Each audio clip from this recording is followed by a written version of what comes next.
आरख प्रकाशी जो भये गुरुदेव आप कबीर बंदो चरण तिनके भले जेहि प्रेम सद्गुणति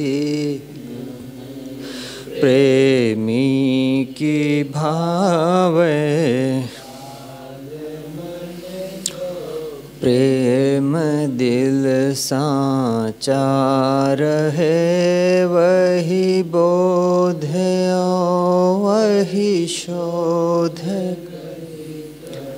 प्राप्ति होए स्थिति वह आप ही ने नाशि भ्रम मार्ग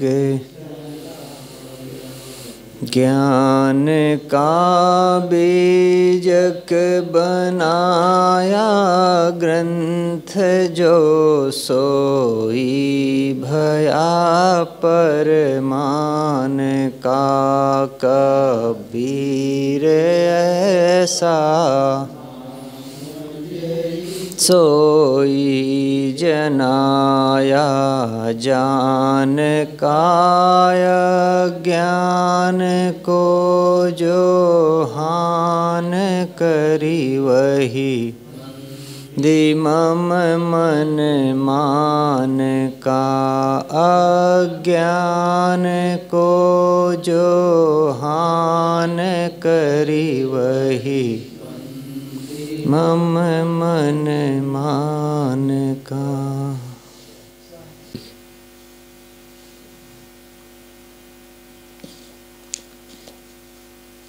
रामायणी 37। एक सयान सयान न होई दूसर सयान न जाने कोई। ये पिछली रामायणी की आगे वाली रामायणी है और जो पंक्ति पिछली रामायणी में रही, जो बात पिछली रामायणी में थी, उसी बात को सद्गुरु यहाँ आगे की रामायणी में बढ़ा रहे हैं। ये एक उलटवासी है। इसमें बात जो कही जा रही है वो उसका शब्दशः अर्थ निकालना सबके अपने अपने मति पर निर्भर है। ये एक छोटी सी पहेली है। 1 2 3 4 5 6 7, इसमें 7 बड़े तत्वों की चर्चा है, श्रेष्ठ तत्वों की चर्चा है। पहला क्या है, दूसरा क्या है, तीसरा क्या है, बुझौल है। साहब बुझा रहे हैं, और अगर बूझ पाओगे तो 7वें तक पहुंच पाओगे, अन्यथा ये बाधाएं हैं। स्वामी शंकराचार्य की पुस्तक विवेक चूड़ामणि है, उसमें उन्होंने पंचकोश की बात कही है। आत्मा 5 आवरणों में लिपटा हुआ है। उन 5 आवरणों को अगर तुम फाड़ सको सूक्ष्म बुद्धि के द्वारा, और बुद्धि को भी फिर एक तरफ छोड़ दो, तब आत्मा तक पहुंच सकते हो। पंचकोश 5 कोश हैं। अन्नमय कोश शरीर है, अन्नमय कोश प्राणमय कोश, मनोमय कोश, ज्ञानमय कोश, आनंदमय कोश। ये 5 तह हैं, इनके नीचे वो हीरा सुरक्षित है। साहब यहाँ 6 की बात करते हैं कि 7वें तक अगर पहुँचना है तो ये 1 शयान, दूसरा शयान, तीसरा शयान, चौथा शयान, पांचवा शयान, छठवां शयान, इनको अगर समझ सकोगे तब सातवें शयान तक तुम पहुंच सकोगे, अन्यथा नहीं। तो ये 1 और 2 और 3 और 4 और 5 और 6 ये क्या संख्याएं हैं, क्या तत्व हैं जो पहले के टीकाकार हुए हैं, उन्होंने अपने अपने ढंग से, अलग अलग ढंग से इसकी टीका की है।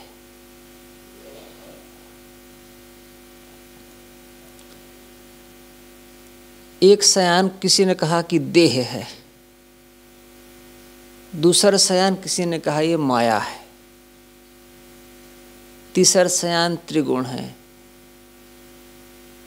चौथा शयान चतुष्टय अंतःकरण है, पांचवा शयान ये पंच विषय हैं, 5 ज्ञानेंद्रियां हैं, या ये 5 तत्व हैं जिनसे यह शरीर निर्मित होता है। छठवां शयान अहंकार है, मन। इतने आवरण हैं, इतनी बाधाएं हैं, इन बाधाओं को अगर कोई पार करे तो सत्य शयान जो जानो भाई, तब सातवें तक पहुंच पाओगे।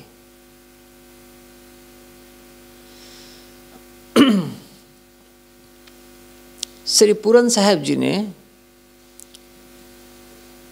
एक शयान शयान न होई को उन्होंने लिखा कि यह ब्रह्म है।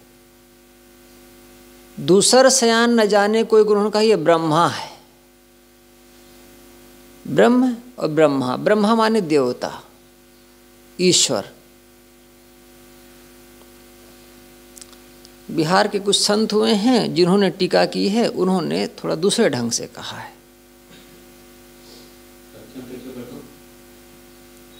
सत्यम को तो कई बार कहा आगे आकर कि इधर बैठो, तो बूढ़े की तरह पीछे छिप के बैठता है।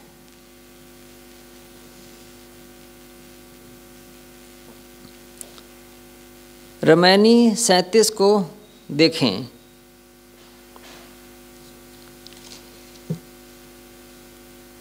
एक शयान शयान न होई, दूसरा शयान न जाने कोई। श्री पूरन साहब जी ने इसका अर्थ किया है, एक शयान जो ब्रह्म है सो शयान नहीं होए, दूसरा शयान जो माया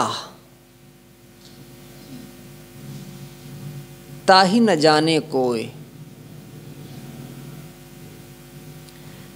तीसरा शयान जो त्रिगुण भक्ति ज्ञान और योग, और चौथे शयान चारों वेद हैं धै धै लगावत शोग।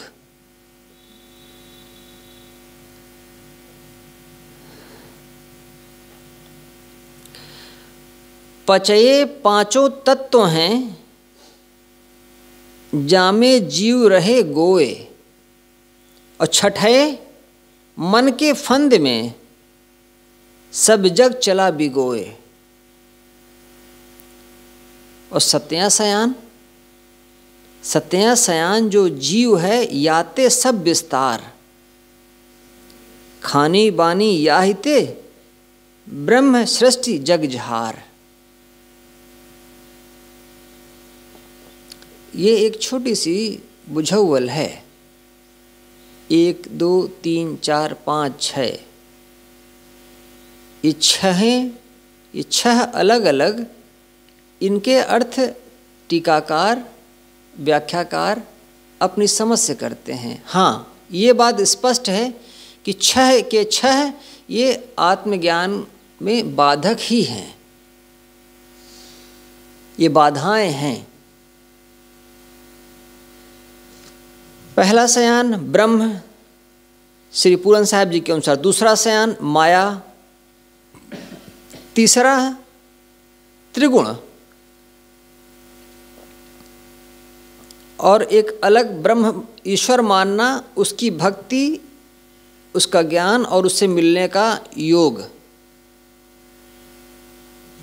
चौथा शयान उन्होंने लिखा 4 वेद, वेदों में उलझ गए। 5वां शयान 5 तत्व जिनसे शरीर निर्मित है, माने शरीर में उलझ गए। छठे मन के फंद, तो छठा का अर्थ तो सब राजी होते हैं। छठी तुम्हारी हाँ जगह, तू कहाँ चला भी गोए। छप्पर बाँचे घर जरे, इस पर सब राजी है कि छठा यह मन है। 5 ज्ञानेंद्रिय हो सकती हैं, 5 विषय हो सकते हैं, 5 तत्वों से निर्मित शरीर। और सत्या तो स्पष्ट है, वो तो राजा है, उसी का सब विस्तार है।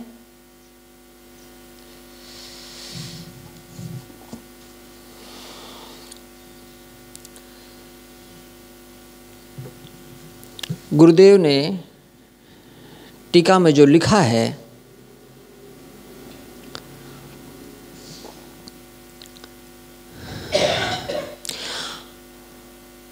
आप 1 से लेकर के 6 सयान तक का कुछ भी अर्थ लगाएं, इतना साफ है कि ये सब अर्थ, ये सब सयान जीव के आत्मबोध में बाधक ही हैं।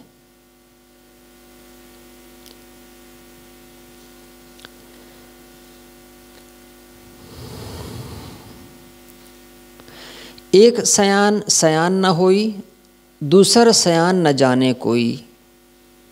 इनके बारे में 36वीं रामायणी में विस्तार से चर्चा की गई है। एक सयान माने कोई एक ब्रह्म में अटक जाए, दूसरा सयान माने कोई ईश्वर मान करके उसको रिझाने में, खुश करने में लग जाए। ये भी कोई सयान नहीं है, ये भी कोई श्रेष्ठ तत्व नहीं है। अब देखें, तीसर सयान सयान ही खाई।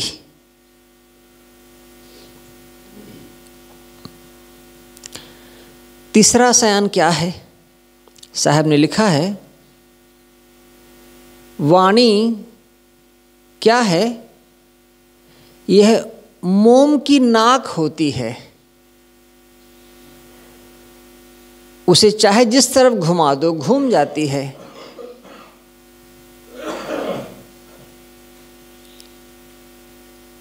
हाँ, किसी शब्द का अर्थ करने में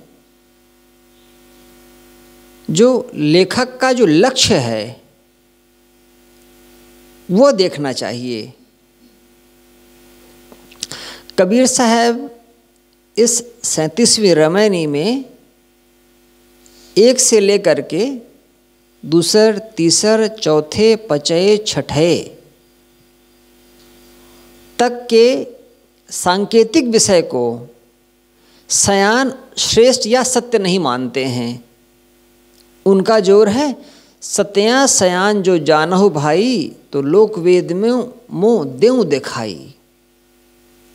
7वें तत्सयान को वो श्रेष्ठ मानते हैं, सत्य मानते हैं, और उसको प्रमाणित करने के लिए वो लोक और वेद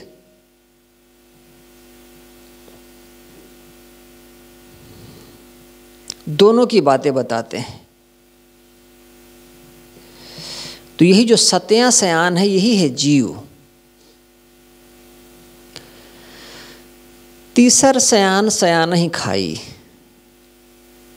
तीसरे सयान ने सयान ही खाई, सयान को ही खा लिया है। सयान माने श्रेष्ठ, समझदार, वृद्ध। यहाँ सयान का अर्थ है सत्य। तीसर सयान का अर्थ उन 3 बातों से है। वो 3 बातें क्या हो सकती हैं? काम, क्रोध, लोभ। ये 3 हो गए। इन्होंने जीव को भटका दिया। और या कि सत्य, रज, तम, ये जो 3 गुण हैं, तमोगुण निद्रा आलस्य, रजोगुण क्रियाशीलता तेजी उद्वेग, सत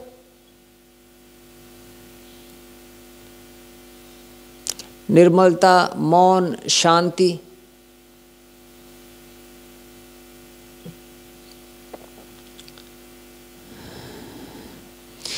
ये जो तीसरा शयन कहा गया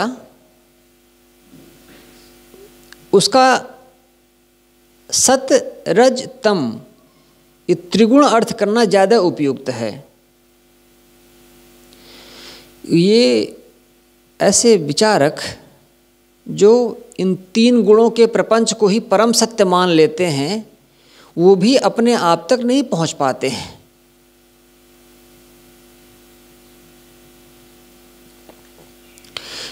चौथे शयन तहाँ ले जाई। चौथा शयन मन, चित्त, बुद्धि, अहंकार, इनका जोड़ जिसे चतुष्टय अंतःकरण कहते हैं। चौथे शयन तहाँ ले जाई।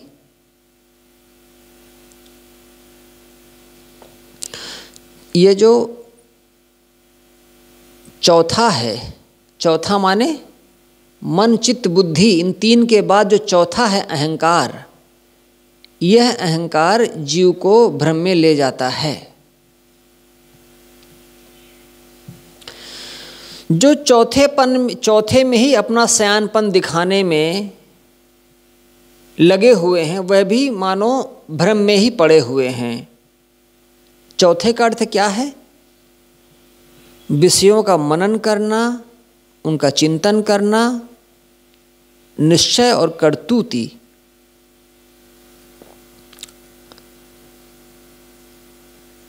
इसमें आता है चौथा है अहंकार।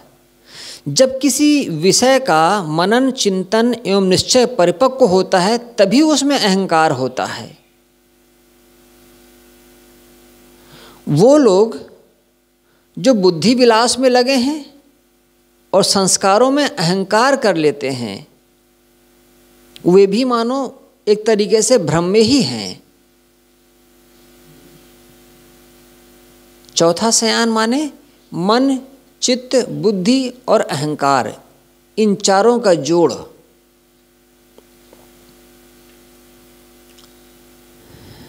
इसमें अटक जाना।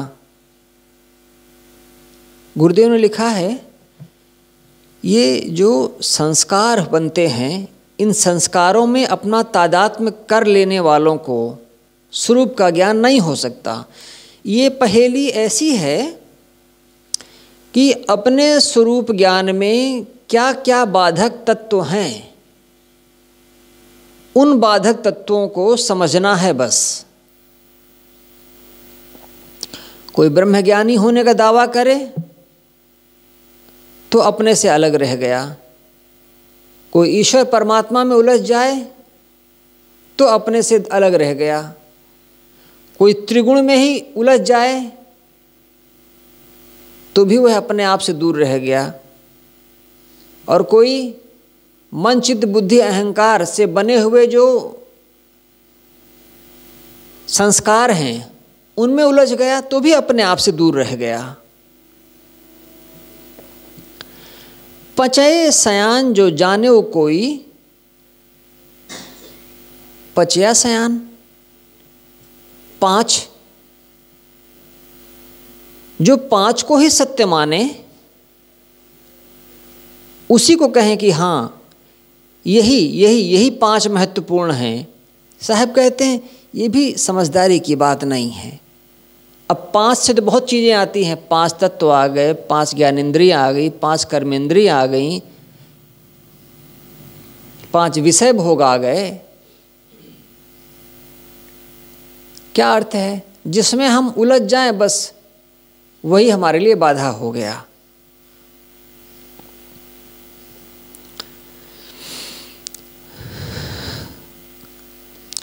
कानों से शब्द सुनना और उनमें उलझ जाना, त्वचा से स्पर्श सुख की आसक्ति बना लेना, आँख से रूप देखने की आसक्ति बना लेना, जीभ से जो रस लिया जाए उस रस विशेष में आसक्ति बना लेना, और नाक से जो गंध हो लेते हुए उस गंध में आसक्ति बना लेना और इनको भोगने में फिर अपनी समझदारी दिखाना, अपनी होशियारी दिखाना। इसका मतलब है उन्हें अपने स्वरूप का ज्ञान नहीं हो सकता।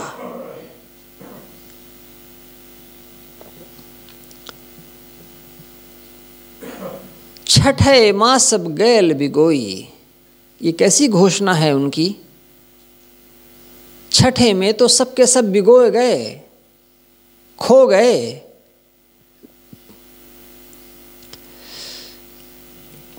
बीजक में जहाँ कहीं भी छह या छठा कहा गया उसका प्रायः अर्थ है मन। 5 ज्ञानेंद्रियों के ऊपर जो राजा है वह है छठा मन।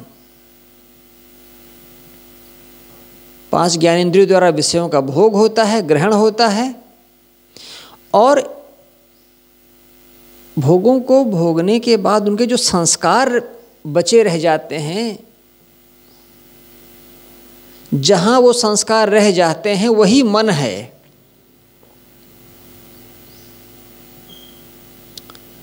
बौद्धों ने 5 ज्ञानेंद्रियों के साथ छठे मन को लेकर के सडायतन कहा है। साहब ने उसमें कुछ उदाहरण दिए हैं।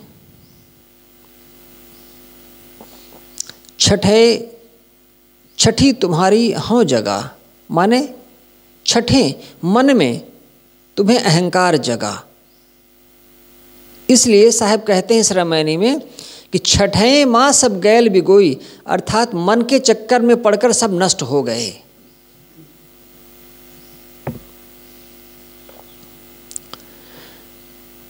मनुष्य का मन अधिक विकासशील है। अगर उसका संयम कर ले तो महान हो जाए, दुरुपयोग कर ले तो गर्त में गिर जाए। और संसार में अधिकतम यही देखा जाता है कि लोग अपने मन में उलझे हैं। इसलिए साहब कहते हैं कि छठे माँ सब गैल बिगोई, मन के भंवर में पड़कर सबने अपने को खो दिया।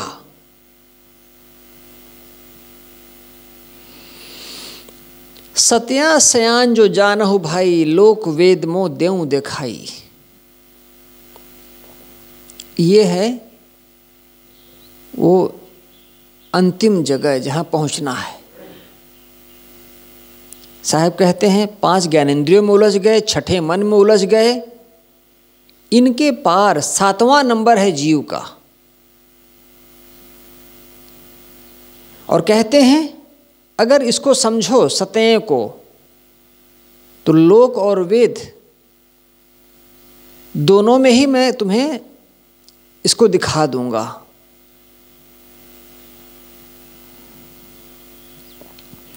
जीव की प्रामाणिकता के विषय में लोक और वेद दोनों प्रमाण हैं।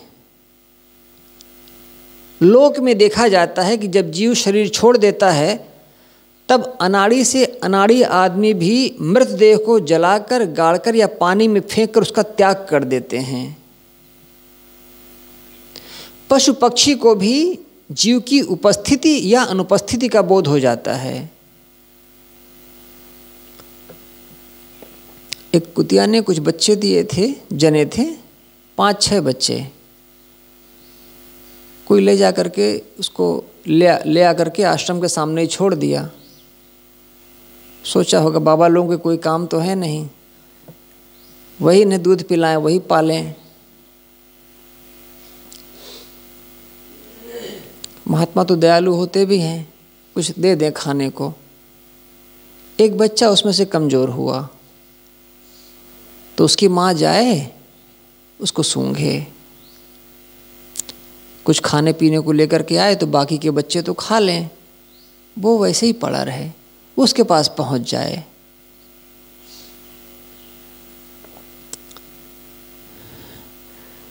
एक दिन वो लौट कर आई, देखी तो वो लगभग अंतिम सांसें ले रहा था। तो गई तो अपने शरीर से उसको सटा ली और देखते देखते वो बच्चा मर गया।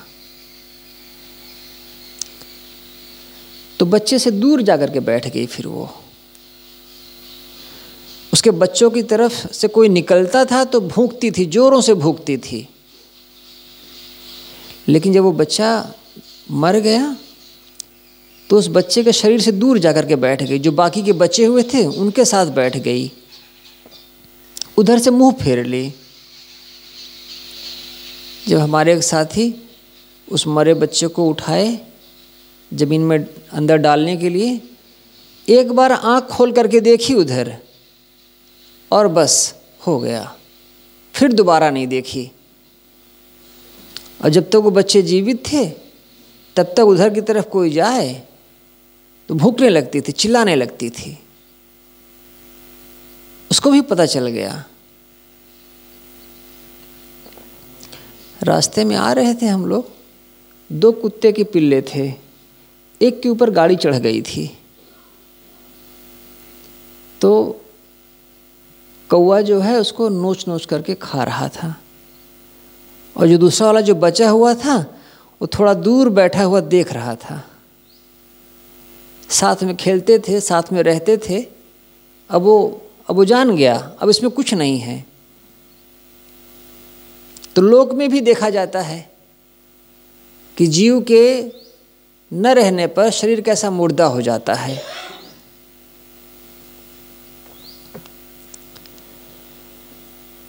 आदमी तो आदमी, सामान्य जीव जंतु, पशु पक्षी, उनको भी जीव की उपस्थिति या अनुपस्थिति का बोध हो जाता है। और शास्त्र, लोक, वेदों में मतलब शास्त्रों में, शास्त्र प्रमाण, शास्त्रों में यह बातें जगह जगह हैं कि जीव देह से पृथक एवं नित्य है। बीजक बित्त बतावे जो विद गुप्ता होए, ऐसे शब्द बतावे जीव को बूझे बिरला कोय। साहब ने लिखा है, यह साखी बीजक का प्राण तत्व है। इससे यह भी सिद्ध होता है कि सद्गुरु ने इस ग्रंथ का नाम स्वयं बीजक रखा था, और नाम की परिभाषा भी इस साखी में स्वयं कर दी थी।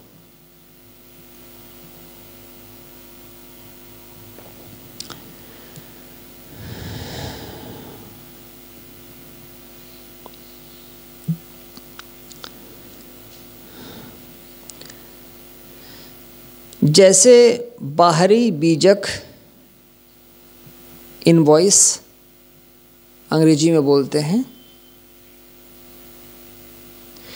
गड़े हुए गुप्त धन को बतलाता है, वैसे सद्गुरु कबीर का यह बीजक ग्रंथ शरीर के भीतर छिपे हुए जीव का परिचय कराता है।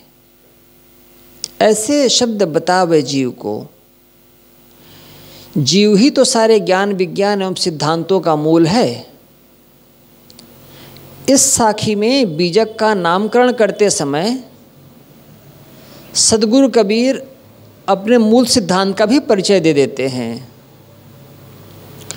उनका मूल सिद्धांत जीव है, जीव मूल है। इसे ही आत्मा तथा राम भी कहा गया है। बीजक उसे कहते हैं जो धन का साक्षी दे, धन का संदेश बताए। आत्मा रूपी धन जिस जगह है, कबीर बीजक के वचनों के संकेत उसी ओर हैं।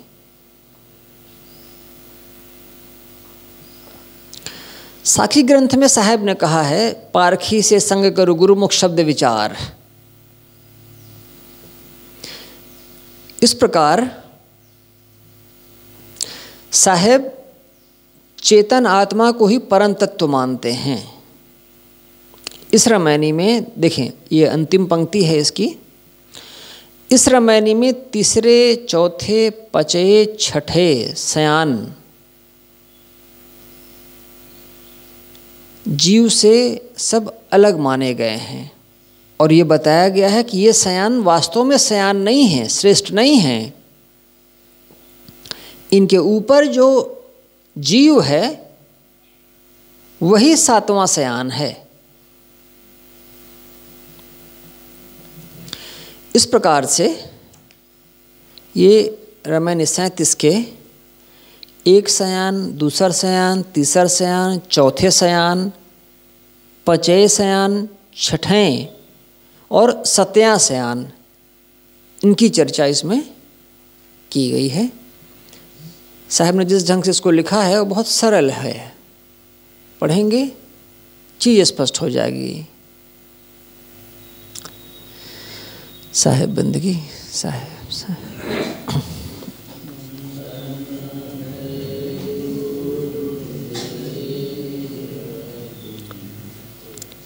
वंदन है गुरुदेव, वंदन है गुरु,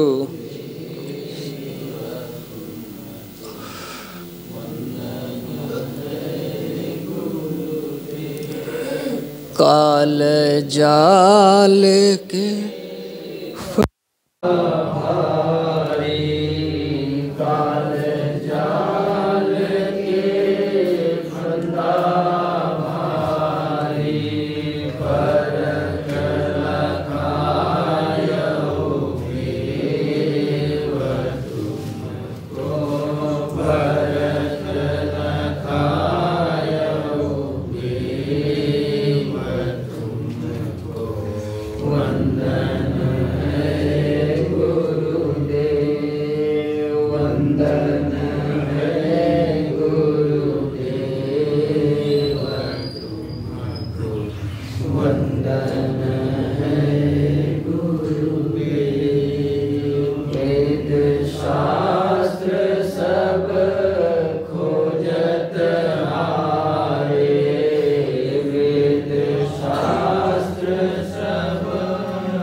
कबीर